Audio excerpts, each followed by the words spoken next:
Sorry guys, we're having some slight technical difficulties. Such is the nature of putting together a new show. If anything you hear on this show affects you in any way, makes you laugh, you like what you're seeing, man, stick around. We do a ton of these. We're doing them twice a week. There's plenty of content to watch. Apologies for these small technical difficulties. We are doing our best to remedy them as soon as possible. Yeah, it seems to be as soon as I pull Mac in. Like, as soon as... I don't know why. I don't know if it's, I don't know. Like, my video is great, and then as soon as I bring Mac Blunts in, it tends to go kind of crappy.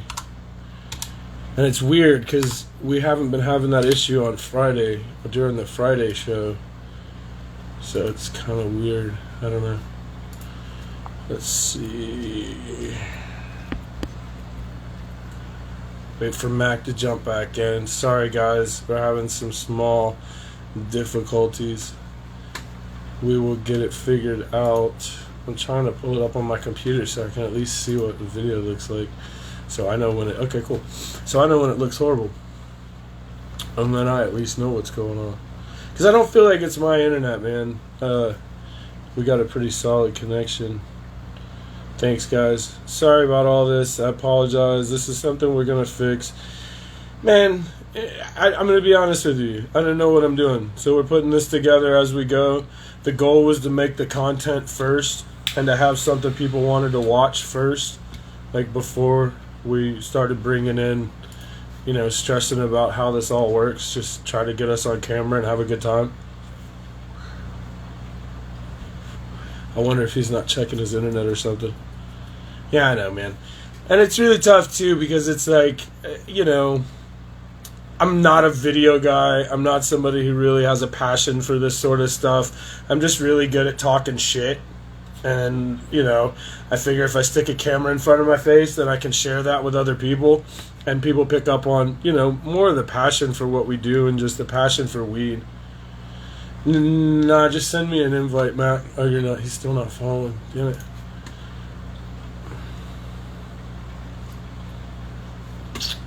Anyway, so Mac was super stoked about this one today.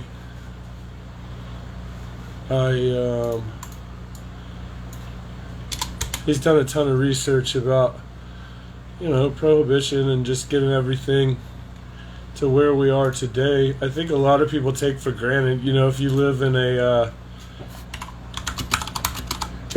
legal state, if you live in a legal state, you definitely take for granted being able to go and buy weed at a dispensary. I think that's one thing that we've all I think all of us have gotten spoiled on in some degree. But, when I talk to my parents about, my parents are a little older, and when I talked to my parents about weed, it was an entirely different world. And for some of us, it was a different world. Like when I was growing up in the 90s, weed was an entirely different thing than what it is today. Like weed today to me is night and day compared to what it was. The indoor grows exploded through the late 90s. Here we are, man. It's a changed world. It's a fucking crazy world. Hey, do you have somewhere other than in front of the lights? Maybe that's it.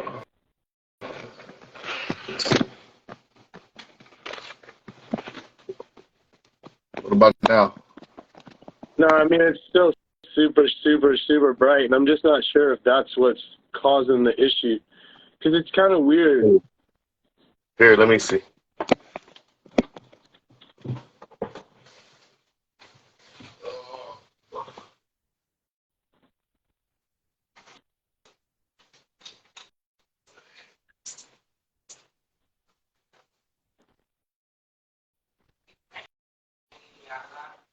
Okay, Tiff says we're good.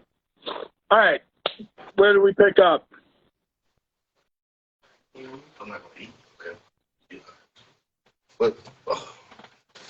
Tiff says we're good. It looks like we're good.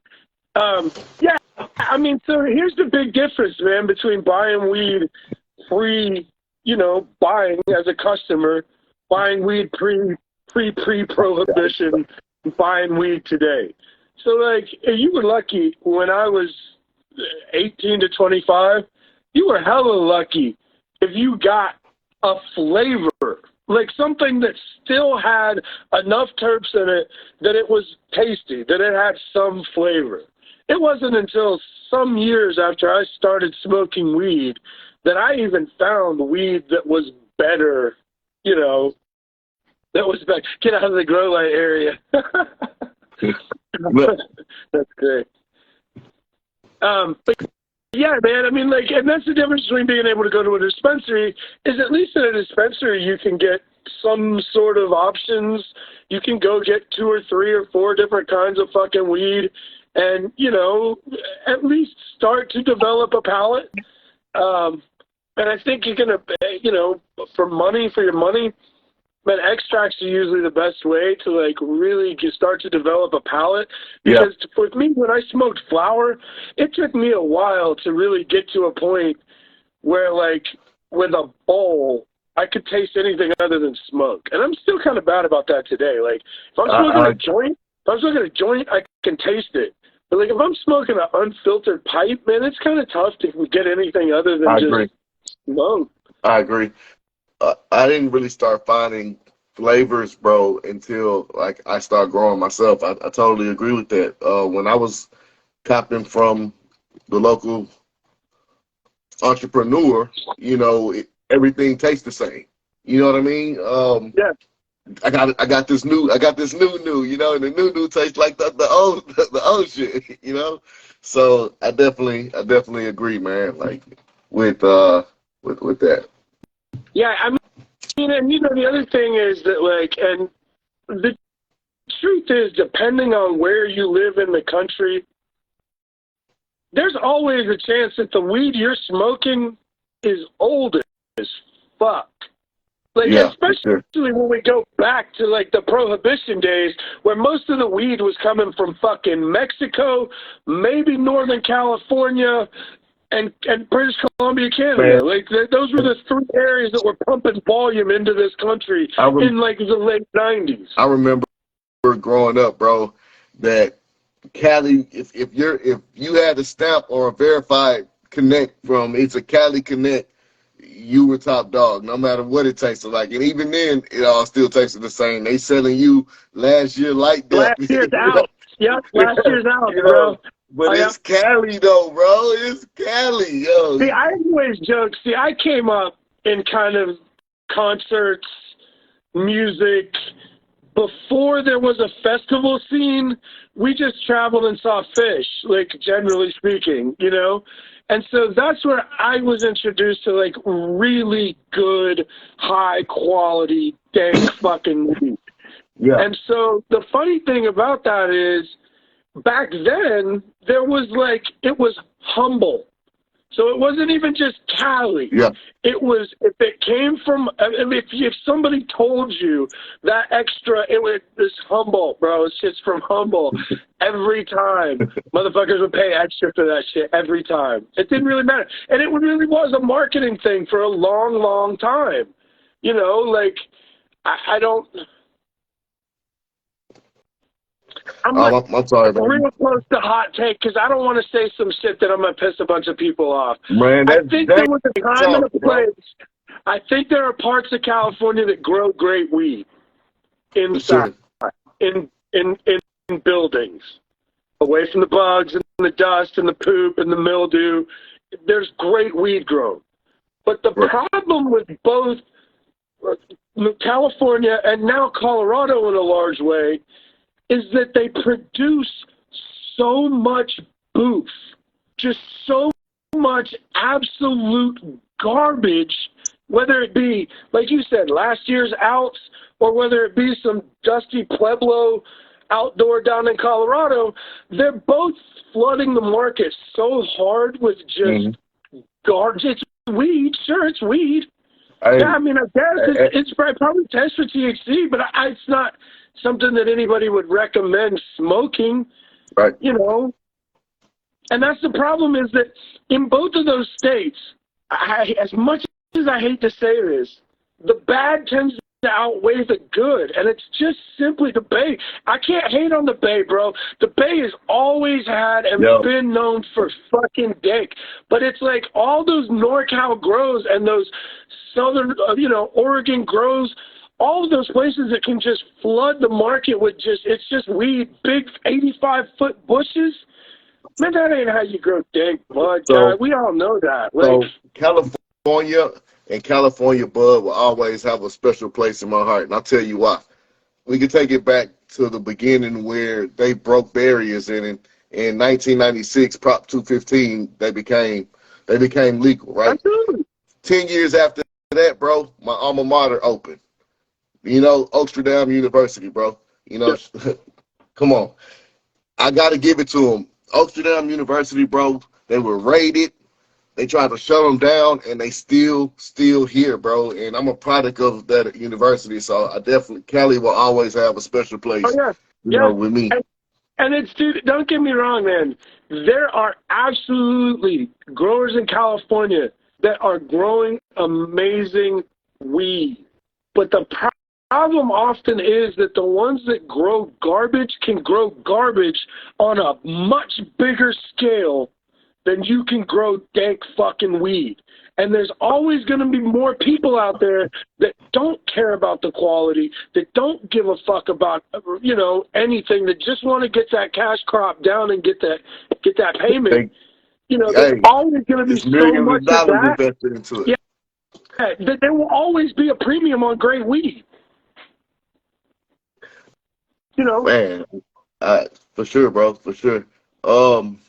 And again, I don't think you can match a home grow, someone who, like myself, takes it serious, passionate, live and die for this shit. I don't think you can replicate that inside of a large grow, in my opinion. I've never been inside a large grow. I've never managed a large grow. But let me tell you this. I'll tell you this. Having seen really big grows, there is definitely a scale to quality. There is a cap on how big you can grow and still be able to pay every plant enough attention for it to be amazing. And that's really what it is. Bro, there's a financial cap, bro, because if buying the right equipment is out of your budget, you got to run with what you got. You know what I mean? And buying one AC Infinity, I'm just using that brand as reference. Buying one AC Infinity is something, but buying, 100, 200 to fund a room, it can become costly, and people start cutting corners. You can't tell me it doesn't happen. Like, no disrespect to anybody, but when money gets involved in quotas and target goals and people want their money back, I just feel like it sucks it out a little bit, in my opinion. Bro, there's a lot of that people don't get to see, though. Like, and that's the real difference when we get into the discussion about, like, pre-prohibition. If you got weed that was grown here in the States, it was usually grown by somebody with a passion, with, that put love into it. Not to say there's not always been cash crop Ken. Like, there's always been people out there just trying to turn a quick buck. But, like, now, especially with legalization, you can do that on a bigger scale for longer. Because to go big back in the prohibition days was an absolute risk. And there's really no two ways about that. Now, you can have a huge grow and it be completely legal in a number of states, and you can grow all the boof weed you want. Like, you can literally grow unlimited amounts of boof weed legally. Pay your taxes. What about so let me ask, so when you are growing like that, does creativity suffer? Like, again, sitting in my room looking at, different phenos and analyzing to pick the correct pheno. I mean, I guess on that scale, you can pop thousands of seeds and hunt, but I don't know. Again, I'm new to this, so I'm learning. So here's the thing, man. Like I said, there will always be a cap on quality. So, like, I don't really know what there's not a simple formula for, like, this big a square footage, this many people. Like, there is absolutely a ceiling on being able to produce top quality. Now, I don't know what that is. Depends on how many people you can afford to hire, the kind of facilities you can afford to build, the kind of facilities. Most of the grows that I've seen, large commercial grows, were not built for weed. They're old dairy plants, they're old body shop garages, they're old warehouses in the warehouse district that maybe used to do brake rotors. But most of them were not purpose-built grows or built just specifically for growing weed. And most of these companies don't have millions of dollars to dump into a proper retrofit or an entirely new build-out. And so 90% of the problems that you see in a commercial grow, in a big grow, come from the fact that usually there's not enough money because you got to chase down your next buck, investor buck, or you've got to pretty much have all of your money going towards your next project. And we kind of talked about this on the last OG chat, but like there's an unnatural inflation to the legal weed market. That inflation comes from the fact that you can't have $400,000 sitting in a bank account. Right. Because that's a liability, and there's no banking for weed companies. Right. So they're completely forced to push all their money into another build-out. So there's almost never enough money for everything. Wow. Because you're almost reliant on that next crop that's got to come down so we can pay the contractors and the people in the hiring and the licensing and the whatever for our next grow, our next license, our next whatever there is. Oh, yeah. That's where most of the problem comes from. I met a guy in at the cannabis conference, and we were talking, and he mentioned that he grows hemp and CBD, and I guess the grower allowed for it to go too long, which created too much THC content. And when it was tested, the whole crop fell. So that happens a lot. Yeah, for sure, man. That's raw dig. Yeah, I mean that happens a lot. That's super common. I mean, that's super common. Mm-hmm. Yeah, I mean, bro, and that's like. Inevitably, all that would go away with federal legalization. Yeah, I want to talk about that. So, if I'm not mistaken, so New Jersey Democrat bill, they proposed that they would start handing out levies to cities where they show disproportionate arrests for marijuana and cannabis cases and stuff like that. And so the cities were incentivized, I guess, to not arrest minorities for cannabis, which sounds great to me because I don't think anybody should be locked up for cannabis. But what you think about that? I'm from the Deep South.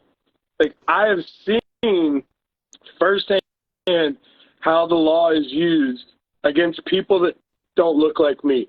And I've seen it time and time again that if they can smell weed on you, they'll use that as just a way to fuck you up, just a way to take your day, and it's systemic. Every police system in the United States does that shit, bro. They do the same shit. So what I learned in Virginia over the weekend at the conference is, so when Virginia went legal with medical and the right to cultivate, they also passed a bill where smell wasn't probable cause. But on this upcoming ballot, they put it back on there to try to make smell probable cause again in Virginia. So if y'all are listening in Virginia, get out and vote against that bill, man. Find out what's going on around in your city so we can continue giving this plant the respect and love that it deserves. Is it that it's legal in D.C., right? Mm-hmm. Which, let's be honest, politicians don't live in D.C. Nope. Politicians live in Virginia, and now it's legal in Virginia. So technically, every one of your senators can go smoke all the fucking weed they want, but they can still make sure you don't fucking have that shit. That's fucked up. That's as fucked up as the federal government taking taxes from fucking weed and then denying a third of the country the ability to cultivate. What the fuck happened to capitalism? Bro, I know many people affected by cannabis charges, bro, and I think one little slap on the wrist deterred their life. They might have got off with probation, right? But when they go for a job 10, 15 years down the line, they apply for a job and they ask you, have you been arrested? And you tell them yes. Some people are still down with prohibition of cannabis. So it makes it hard for people like that. And I think that since the government is taking taxes off of it, I believe that they should expunge records of people with cannabis charges. Now, if they definitely should, especially in states where it's now legal to make money off that shit. Yeah, man, that's a whole nother topic, man. I tell you, bro, it just doesn't make sense, man. So I'm definitely starting to get involved. I'm in contact with my local NORML, and definitely gonna start getting more involved, bro. Because if we really want to experience this plant the way we want to, we got to get out and vote. We got to get out and change laws. We can talk about it, what we like and what we want all day, but if you're not out there and protesting, it's pointless. You know, I'll tell you another story that I researched today. So the founder of Oaksterdam University name was Robert Lee, bro. When they raided Oaksterdam back in 2012, the feds raided Oaksterdam University, and they raided his house as well, bro, and put him in handcuffs. Now, the thing is, nobody was charged. So why did you raid the building? Like, I don't understand. Like, it just don't make sense. So, yeah. Here's the way I always looked at that, man. Every person that's involved with weed, it doesn't matter where you live, every little bit pushes shit forward. So it's like, if you're growing in your house and it's just you and you share that shit with your friends, you're helping push the movement forward. That's true. Weed's not going anywhere at this point. Like, here's what's fucked up, right? And we don't talk about. If we're talking about legalization, one of the people that's done the most for legalization as it sits right now that we don't talk about was Barack Obama. And this is why. This is why. Hear me out. He gave us the blueprint. He essentially said the federal government is not going to fix this problem for you until enough states take it on themselves. And it's a states' rights issue. So once again, it plays into a lot of the stuff that's happened right now politically, in a sense of if enough states agree that this is what needs to happen, then the federal government will have no option. Because that's essentially the way it's gone since he said it's a states' rights issue. Yeah. So everything that we have, because right after that, almost right after the interview where he said there's a states' rights issue, Washington went legal, Colorado went legal. Like within a year, 2 years of that whole discussion. Okay. And from then, everything changed. Because now you can go to a state's level and you can change things. Now, you're absolutely right. States like Texas aren't going to change. States like Georgia probably not going to be on the list until the state next to them goes legal. And they watch their tax money walk across the border. Yep. And that's when it will change. I always say weed will be legal in your state when the money they make from weed surpasses the money they make from locking people up. That's why it's still illegal. And asset forfeiture, you're absolutely right. And from asset forfeiture, you're absolutely right. And when they realize that the money from selling weed is more significantly more significant. But then you've got people like the jail, the industrial complex around jailing systems. Like, you have so many problems that are built solely around locking people up for weed and for just minor drug possession, period. All drugs should be legal, taxed, and regulated. Everything. If we're going to live in a capitalist system, it has to extend to everything, not just the things that you like. So the truth is that if anything's a commodity, everything's a commodity. The fact that we have these little select things that are, you know, that are little headaches, but the truth is the states that will always be last are, there's places in Georgia where you can't buy liquor. There's places in the middle of the country where you can't buy booze. So it's the notion that it's ever going to be everywhere, that's not going to be the case. But if we can get enough weed legal in enough places, it'll eventually topple. And we always said overgrow the government. It was about overgrowing the government because back then they were growing it in these little greenhouses and selling people or giving people these dusty little joints as medicine.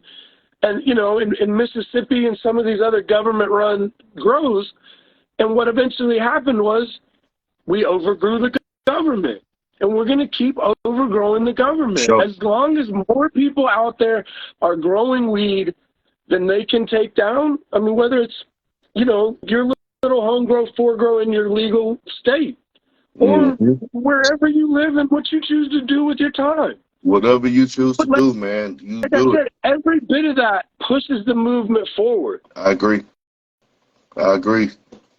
Man, what's some dank, bro? That's dank for you, bro. If you're not feeling this, man, you don't know what dank is, I tell you that. Now, somebody did say we do need to discuss, and I won't disagree with this, because this is something that I'm not big on talking about myself, my work, what I'm doing.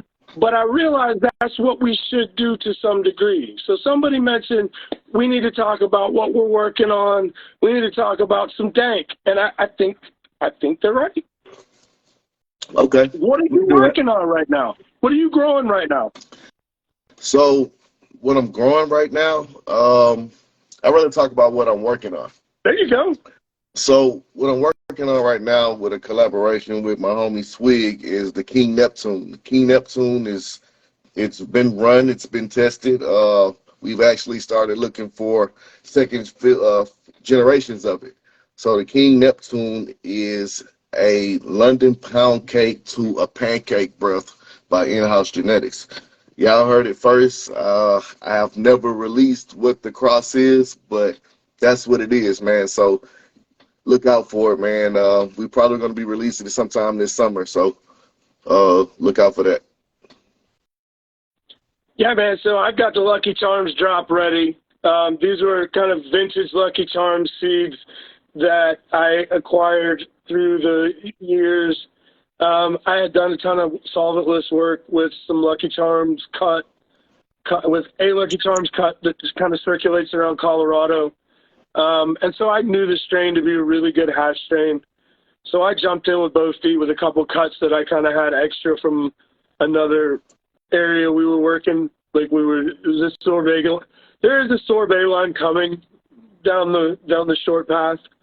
So like in the process of that, there were a few extras here and there that kind of got thrown in. So the Ice Cream Man Grape Sundae, hash plant. Just absolute hash plant. Just absolute hash plant. The Runch London Pound Cake from Stone City. I got to give a shout out to that dude. I completely abused his genetics recently. Just got a bunch of stuff, jumped it in, dank stuff. Dude's doing some really nice work. And so, you know, tons of Lucky Charms crosses right now. And then there's a sorbet line coming down the short road early spring. Hey, I got some dank, man, some dank information. So, Turk Fiends have mentioned it on every live that we've done about the caramel grape donuts, So, the caramel grape donuts is officially on the way, man. So, look out for it. I know you're going to tear it up when you get to it. So, I appreciate that, man. Caramel grape donuts, man. Y'all check that out. You can find it on Seed Finder. Yeah, I'm going to be, dude, it's something I'm going to get to working with as soon as I can. Yep. We'll give it a shot. You know, and here's the thing, man, and I'll be honest with you, right? it's going up against one of the greatest palettes ever. Like, if I tell you it's dank, and I won't lie to you. I mean, I'll tell you I'll tell you what I really think about it. Because there's things I would say to another breeder about their genetics that I wouldn't ever say in front of somebody, but that I would say to them, you know. And when I talk to other breeders a lot of times, that's the kind of thing I appreciate too, in a sense of like, listen, man, we run a ton of plants. Not all of them are great plants. You know, we all try to bat more wins than we bat losses. But Right. that's just how, you know, for all of us. So the reality is, when you talk to other breeders, there's a lot that I would say to another breeder's face that I wouldn't say about their genetics publicly. Yeah. Because I know what it's like to have to feed your family on seeds. And listen, man, I think we've all gone through enough with Instagram shitting on everybody, with social media sites taking your money to run cannabis gummy ads, but then turning around and shitting on seed sites and on seed breeders. You know, there's a little bit of like, we got to look out for each other, man. And I know this sucks to say, because there's a lot of people, like any industry, there's some shitty people. There's definitely some shitty breeders that are just shitty human beings. But as a whole, we all should be looking out for each other. Yes, because sir. there's enough bread. If we can all put our seeds in front of enough people, there's enough bread out there for everybody. So to go into it like, I've got to get mine, and I got to make sure this other guy doesn't get up in the process, is what's killing the seed industry. Because right now it's crabs in a bucket, and they're all trying to scurry to the top as quick as they can, and there's just not enough. Because the truth is, everybody got shut down. So now you got to have those supporters that support what you do. You got to be passionate, and you got to have customer service, because if you don't, people can see through that shit now. Yeah, for sure. Yeah, man. My whole thing is, I don't worry about the outside noise, man. I do what makes me happy. I do what I like, and if other people enjoy it, I am more than thrilled. If people don't enjoy it, you got a different palate. It's okay. You know, you're entitled. But I know that I enjoy it, and that's all that matters, you know what I'm saying? Because I've grown it multiple times, and I love it. Caramel grape donuts, you know, I've been sitting on it for a while, man. It's time to pull it back out and do some work with it, man. I'm excited, bro. I'm excited about 2023. 2023 has woken up a passion in me, man, and a drive. You know, it's amazing. So I'm ready. Man, here's the thing. Like, it comes to me a lot of times. People ask me, like, why don't you do fems? Why won't you make feminized seeds? Why don't you deal with autos? It's just not my passion. There are people out there that love that. There are people out there that's what they want to do. And we're going to work with some of them. I'm going to talk to some of them. We're going to have some of them on. Yeah. Like, I want to talk to people across the entire genetic spectrum, because everybody's work is valid. Right. But it's not what I'm passionate about. And I'm at a point in my career where I need to do what makes me happy, because I've done the rest. Like, I've tried to do what I thought was popular or what I thought was going to, you know, it doesn't matter. At the end of the day, you got to do what's great for you. Yep. And you gotta sell it. You gotta be passionate about it, because when you at the end of the day, people have a million places they could go buy seeds. You know, there's thousands of breeders. At the end of the day, hundreds of thousands of seed banks. At the end of the day, they want somebody they can connect with, somebody they can talk to, and somebody who they know cares about what they're producing. Correct. At the end of the day, man, you're selling energy, bro. You're selling energy.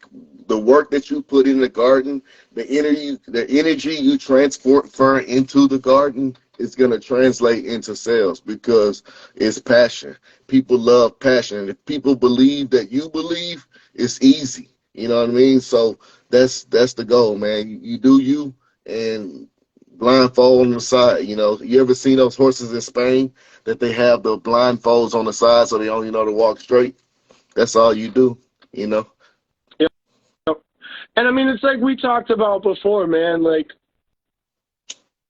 at the end of the day, people are going to pick up on the fact that you love what you do.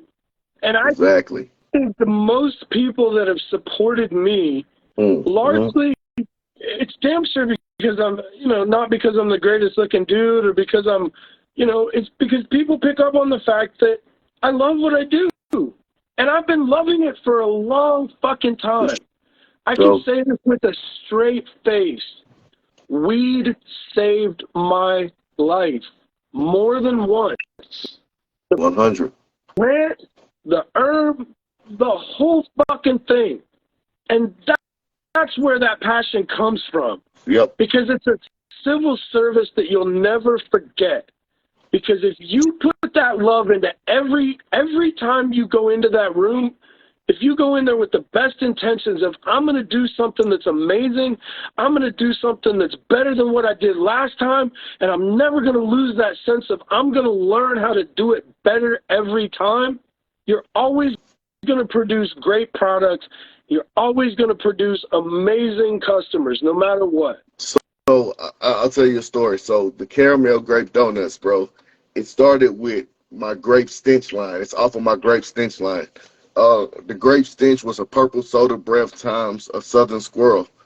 If you can find southern squirrel, you know somebody. But I found a good pheno of the grape stench, man. I promoted that. Some people got it, some people didn't. It's okay. But I found a great pheno of the grape stench, and I sent it to my homie in Spain. My homie in Spain is from the island, so he works with a lot of landrace island genetics with connections in Morocco and stuff like that. And he had this cross called caramel donuts, and he sent it to me. I sent it to him. He did his thing with it. He sent it back. I popped, and that became the caramel grape donuts, right? And then I found this stupid pheno just passionately hunting through my shit because I grow everybody else shit. You know what I mean? Why not look through my shit, And boom, I found this one pheno, bro, and this one pheno ran through Virginia, bro, like crazy. And I was like, yo, people are asking about my shit, bro. And it all came from the passion that I put into it, the passion, the time, and the energy I took. Bro, I carried these seeds all the way from Spain, bro. These seeds have come with me across countries.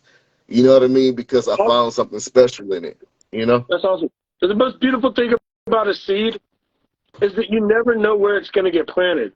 So, like, I've seen seeds go all over the world, and it really shocks me sometimes, like, in places where weed is not common or I don't know if y'all grown. Like, there's parts of the world where you don't talk about weed. If you're into weed, you just don't discuss it. And it's amazing to see sometimes where a seed can end up when it finally gets popped. Because the thing is, they're usually good for years and years and years. As long as they're kept well, you'd really be surprised at how far they travel. Man, it's really a trip because they're really light and they're really small. Right. And you'd be surprised where they end up, because I've had people hit me up and be like, man, I gave your seeds to a friend in Japan, and they just have a beautiful little garden, and they ran some of your seeds, and it was really amazing. And I was like, it's places like that where there's not a weed culture. Like, we take for granted that weed has become such an American thing, both in its rebellious nature, right? Like, there's nothing like the weed since the Tea Party. Like, that's really like the first sense of like Americans revolting and saying, this doesn't make sense. We're going to overturn this no matter what it takes, no matter how long. And it's like, that's what we've really seen in America is we love a good rebel. We love the underdog. Right. We love the people who just say, fuck this, it's wrong. We're going to do whatever we can to change it. I got a story for you, bro. A trade story. So, I've been with you for a long time, right? Since like 2017. So I took some of my seeds to a seed store out there in Spain, right? And I told him I want these, which he gave me a duck web, right? And I said, you can pick anything out of these, right? He went to your pack, bro, and I'll tell you why he went to your pack. Because of the terpene, man. It was relatable to America, bro. And that's the pack you wanted, bro. So I split the Dragon Fruit Kush. I split the Dragon Fruit Kush with them, bro. So there's people out in little small towns in Spain growing your shit, bro. Probably got clones and phenos we don't even know about. That's just fire as shit, I bro. love it. I'm going back, though. Bro. That's what's I crazy. I love can it. still go back. Here's what I always see, right? And I see it. I see this pattern a lot. There'll be some country that I'm, either not familiar with or I don't see a lot, and I'll see one or two people pick something up, and then almost immediately I see like 8 friends who are just like, a lot of people don't realize, man, that there's not a ton of super easy, super legit ways to pick up seeds. And once people find a legitimate retailer who's good, reliable customer service, they stick with them, and it's like, my goal has always been, I bought seeds before I sold seeds. So I look at everything like I'm a customer. What would I want as a customer? Right. What do I want to provide as a customer? Right? So if customer service matters, that's what I want to do in my business. If being able to contact the breeder if you have a problem matters, that's what I want people to be able to do. Because like I said, I bought seeds long before I ever got in the business of seeds. And having somewhere where you can purchase easily, confidently, reliably, man, that's just something that you still, like, once you realize somebody has the dank, you never forget they had the dank. And they don't stop having the dank. Like, when you're on top of what's an amazing flavor and people know you as the motherfucker that's got the heat, people are always going to come back to you because they know you got the flavor and they know what your taste is. Once you understand that this motherfucker knows about flavor and knows about taste, knows what matters and knows what real dank is, then you stick with that motherfucker. It's the same with me. When I buy seeds from people, it's from people that showed me that they had fucking dank-ass seeds. It's from people that showed me something I hadn't seen before. Facts.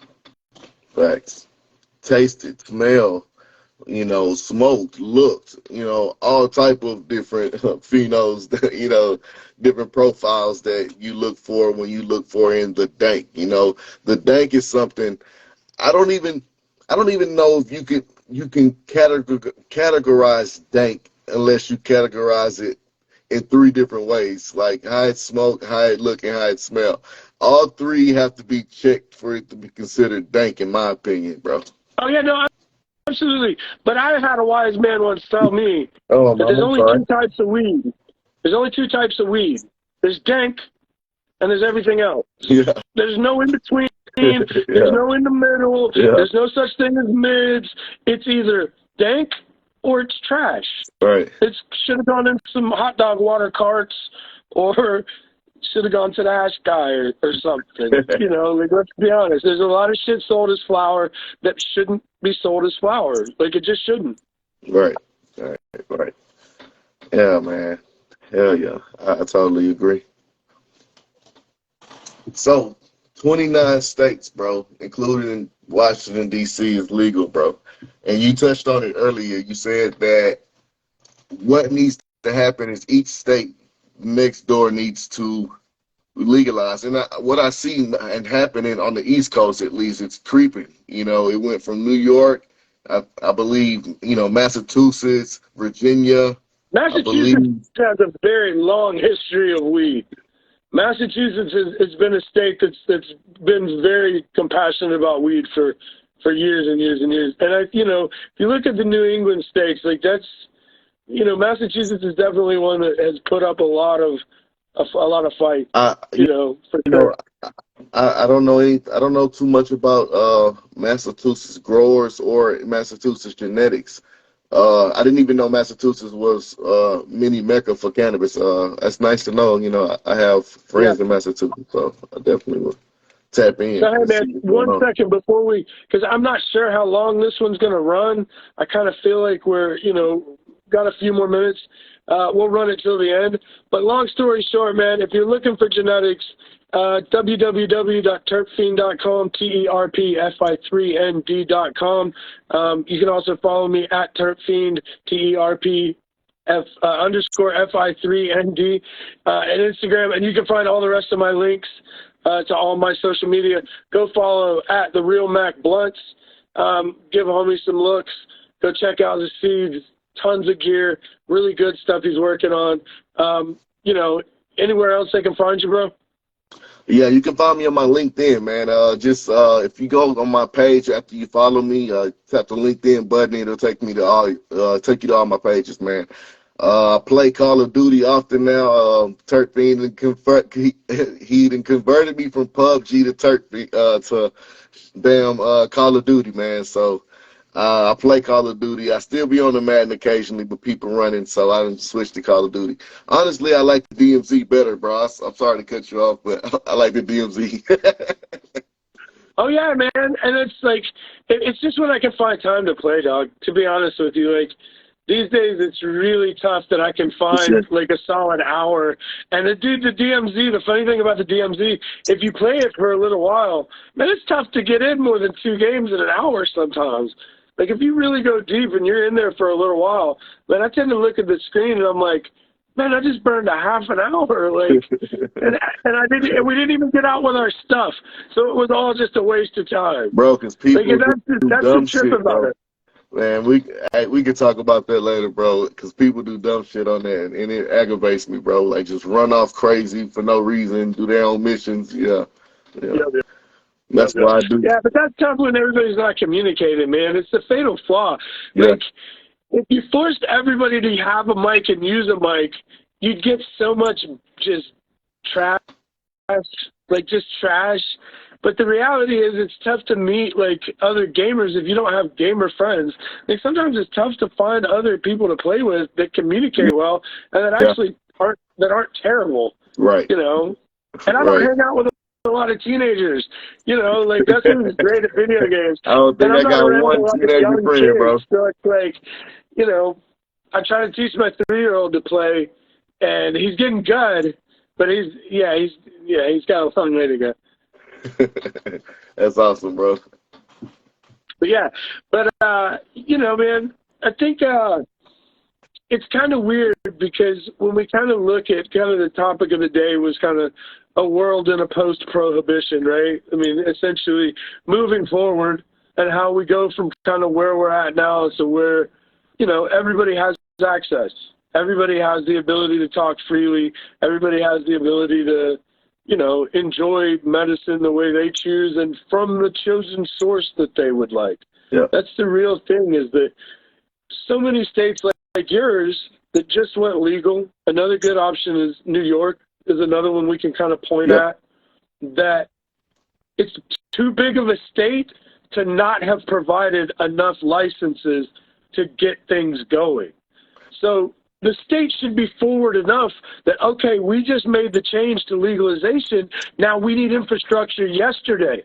Right. We need growth set up yesterday. That's the problem right now that I was reading is the politicians here are dragging their feet and setting up the policies for the licensing. And it was supposed to be done late 2022.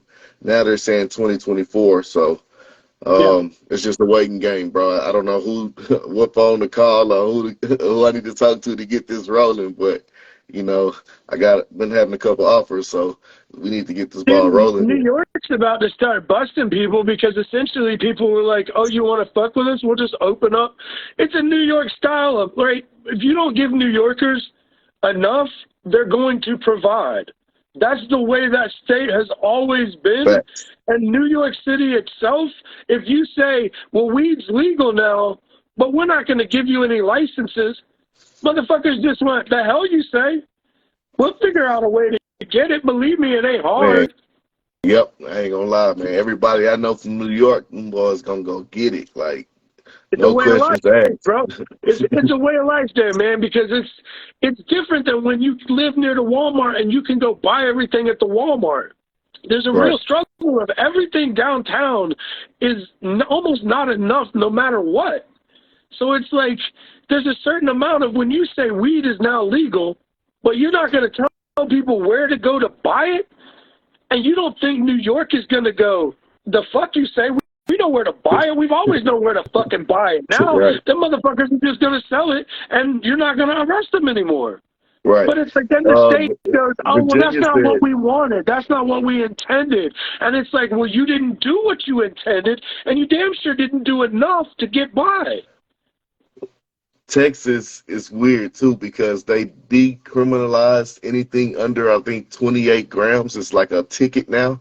They don't even take you to jail, but it's still illegal. Like, I don't understand. How do you, I mean, I guess a win's a win, right? But it doesn't make sense. Like, hey, you can carry this much, but it don't make sense to me. Like, something needs to change in Texas too, but there's too many jails in Texas, and Texas is built on locking people up, bro. Like, I know if I count, man, I don't know what's going on. If I count, my childhood people, bro, that's been affected by cannabis, the statistics is crazy. So I know it's big business there. They get paid for every bed they fill. So it's politics and money, bro. It's politics and money. That's what when you get to the heart of legalization as it stands right now, it's politics and money, man. Right. It's all about politics and money. And I joked that we were like one change away from like everybody finally having some sort of access, but it's like we said, it's not going to happen on a federal level, I don't think, for a long time still. I think we're still looking at a little ways, but every year a few more states go and a few more states go, and then eventually what we realize is that there's so many states now, there's a majority of states. It's a you majority. Have to vote. Now you have to vote in the Senate because most of your home states now all have legal weed of some sort. Exactly, so it's like bro. When you go and then vote against weed, you then have to answer to the constituents who have legalized it in their own state. Right. And once enough of those states go legal, that's when you'll see a federal change. Facts. They'll do it when it's a bandwagon, when it's a lot of momentum. I mean, it's snowball now. It's avalanche. Jump on it then. That's how politicians do, though. I think every politician is promised. I tell you who I do like, man. A guy out of Louisiana named Gary Chambers, bro. Like, I really believe if he would have gotten inside the office and the people continue to support him, I really believe Gary Chambers would have done very well for the people as well as cannabis in general, man. Like, shout out Gary Chambers. And I had friends through the years from Louisiana that told me Louisiana would be the last state to legalize, which I have some doubts about that because there's a couple that I could think of that are probably right there. Like you said, Texas is probably one, just for spite, I guess. Like I said, there's places you can't buy booze today as a grown adult with an ID. Like, that's crazy. Yeah. So the thought that it's not going to be everywhere. Like, it's not, there will always probably be places that don't adopt it. But the reality is, 29. What's that? I say 29 out of 50. I mean, we getting there. We creeping. Yeah. We creeping. Yeah. Yeah, I mean, the problem is those aren't all rec legal states. No. That's the other big problem, is that number is more than likely states that just have a medical program of some sort, which is just baby steps towards eventually legalizing rec, like legalizing it for everybody. Mm-hmm. Like, yeah, man, I mean, there's enough states that have something. It's starting to encroach on the little areas that haven't. But yeah, I mean, I think we can all think of a state or two that we'd be like, yeah, I don't think that's them. I don't think they're going to make it long term. Yeah. I can definitely say Texas is one of them. Shout out Texas, though. That's my city. But I mean, it's so funny that you said I said the same thing about Arizona for a long time, and even Arkansas. I don't know if Arkansas has full rec, but Arkansas has some sort of medical something. But fucking Mississippi too now. Arizona went completely legal, and that was a state that a lot of people, thought was going to be like Texas in a lot of ways, and that they were like, yeah, they'll never legalize it. Now they got rec weed, if I'm not mistaken. Arkansas, I got to check on that. I'm not sure. My wife was looking at it earlier today, though. Arizona has rec weed. Right. Oh, yeah, Arizona? Yeah. Oh, Arkansas has medical, I think. Oh, yeah. I'm not sure about Arkansas. Yeah. I have a buddy that's somebody on my Facebook that's a lawyer in Arkansas, like a weed lawyer in Arkansas. Nice. So they definitely have something. Nice. But yeah, I think it's just a medical situation. And I think Texas eventually maybe will go medical at least medical, I believe. I think eventually we will be looking at federal legalization. I think eventually it's going to happen. But I think, like I said, it's going to happen like you said it would, or like we said earlier it would, when enough states, individual states, legalize rec weed. From there's no more voting against it. Like your state's already legalized it. I don't, you know what? I'm going to be honest. I've been fighting or preaching about federal legalization, but after federal legalization, bro, then what? What does cannabis look like after that, bro? It's the industrialization of the cannabis industry. It's happening right now. Like, you just don't really realize it. It's happening in states like Colorado. Like, the industrialization of the cannabis industry is happening right now. So all of the companies that exist right now, even the biggest companies, will likely get bought out by a Coca-Cola or a Marlboro or a, whatever massive company comes next. Okay. So every one of the companies that exist now is just a small piece of what these bigger companies will eventually make once it comes in. So it's just scale. At a certain point, you're just doing the same thing, but bigger and bigger and bigger, or in different numbers.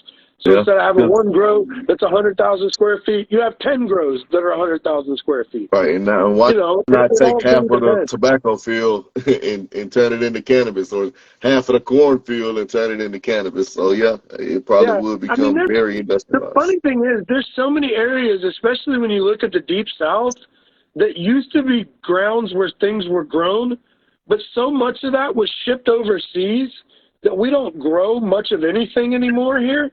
And there's so much land that you could literally turn into fucking, even if it was just hemp farming. I was talking to my wife about this, and maybe so I can speak on Hiram Clark, bro. When I grew up, man, there were a bunch of pecan trees. I can just remember pecan trees all through Texas, man. Like driving down Texas, we'll see we'll Big Mama pick them up. I don't see that anymore, man. Like you said, it's probably all overseas being done now. It's crazy. Yeah, and that's the problem we're having right now, and that's why your food's so damn expensive, is because so much of it isn't produced here. We bring in so much of it, and when there's huge stops in the supply chains of anything, you know what's funny? And this is one point I have to make. Through all of COVID, through all of the world being shut down, there was not one missed cocaine shipment. Right. They didn't miss one cocaine submarine. I saw busts of cocaine all through COVID.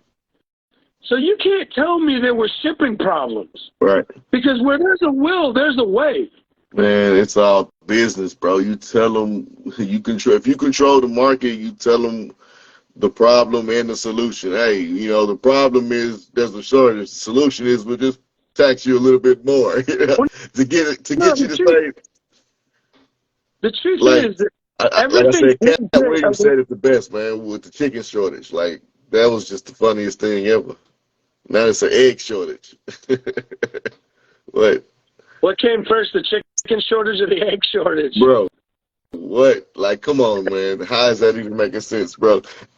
I know we off topic, man, but That's what happens when you on Dank, bro. All right, guys. You might. We got 28 seconds, so this thing's about to kick us off. I'm going to post both of these, the little short one and this one, because they were both good conversations. Yeah, I appreciate everybody joining in. www.terpfiend.com, TERPFI3ND.com. Get your seeds. Hit up Mac Blunts. Get a follow going on.